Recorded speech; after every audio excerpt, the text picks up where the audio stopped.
Hello YouTube, this is another toy review, and today I've got 4 Robot Wars Minibots to show you today. I'm starting with Secure-a-Lot, and this is actually one of the few of the Robot Wars Minibots that actually has moving parts. You can see his arms move. His arms move easily. They both move, so just gives you a better angle. Hands were kind of blocking it there. But it's also noteworthy is the fact that unlike most of the Minibot pullbacks, he's got 4 wheels. Well, most of the other ones, as you'll see, have only 3. And in case you're wondering, yeah, this guy still works. I don't know if I can get it here. Yeah, I probably can't do it here. Yeah, maybe. I won't be able to see it here. It's more difficult to. There we go. A little bit of that. It might have gotten caught, I hope it did. There's not a whole lot to say. It's pretty well detailed. I mean, you can clearly identify this as Secure-a-Lot. His jaws are his little pincers and jaws are actually stuck shut. Just give you another angle here, because probably see they're completely shut. It's pretty balanced. I think that's probably why I gave it 4 wheels for better balance. Oddly enough, in the course of the show, Secure-a-Lot is like one of the heaviest house robots ever, and therefore it's just prone to flipping. But here, not really. He's actually well balanced. That's mostly, I think, because of the none of the motors are in there, so it's actually can't catch on fire either. So that's I guess that's a plus. But other than that, pretty well designed, I'd have to say. Over here, we have Shunt. Unfortunately, Shunt does not have any moving parts, not even his axe. His axe is fixed in place. We just see the tip there. Just remember where my finger is. It's pretty well designed. I mean, here, we just give you a little proof. He's got 3 wheels. And unfortunately, he's got a lot higher ground clearance than on the show. On the show, he's got this bucket scoop on the front here. Flush to the ground. You're not getting underneath it unless you go from the side. Which is really too bad, but I guess that's what you get for when you make the toy with a pullback motor. These all have pullback motors, every single one. Yeah, that works much better, actually. See, these are actually still working. I mean, both his scoops are.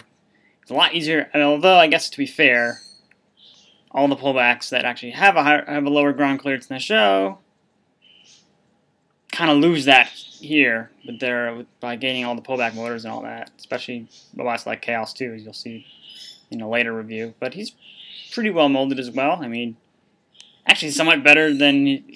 I mean, they didn't get quite all the details right, because I mean, his wheels are supposed to be white like they are on the show. They're not. That's just a minor thing, though. I mean, you could easily like paint that yourself. So you've got his little exhaust stack on top. So even they even went so far as to actually put some like almost battle damage on him. I think that's kind of how he was in the show after a fashion. So that's Shunt. Here's Sergeant Bash. He's actually got his turret rotates. Probably gonna be very difficult for me to show it properly, but there it goes. Can't really show it all the way through, but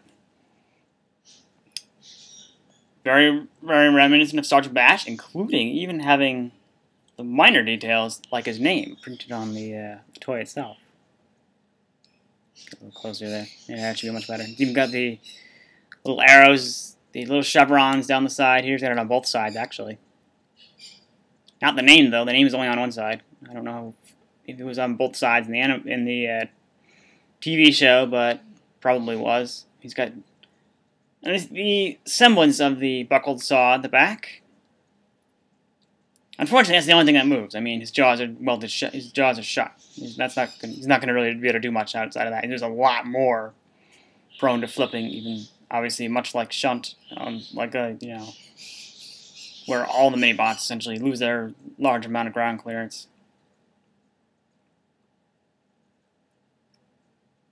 This one's actually better designed. I think this is probably one of the more accurate ones that have been made. I mean, even even the tiny details that could have easily just left out, they actually included. That's Sergeant Bash, and we have last Matilda.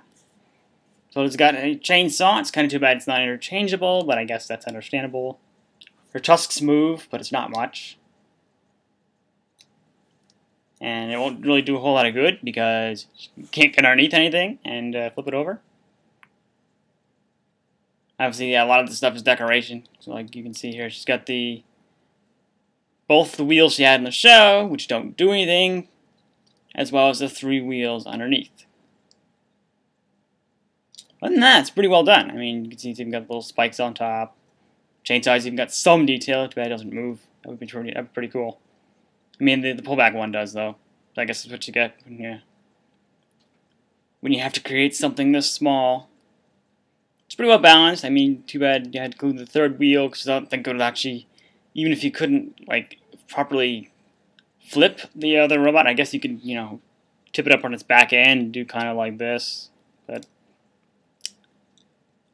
yeah, all in all, so far these Minibots have proven to be, well, pretty well worth their monies. If you ever go find them, they're worth it. They're very solidly built. They won't break easily. I mean, they'll chip paint after a fashion, but that's expected with anything that involves paint. So yeah, that's my review.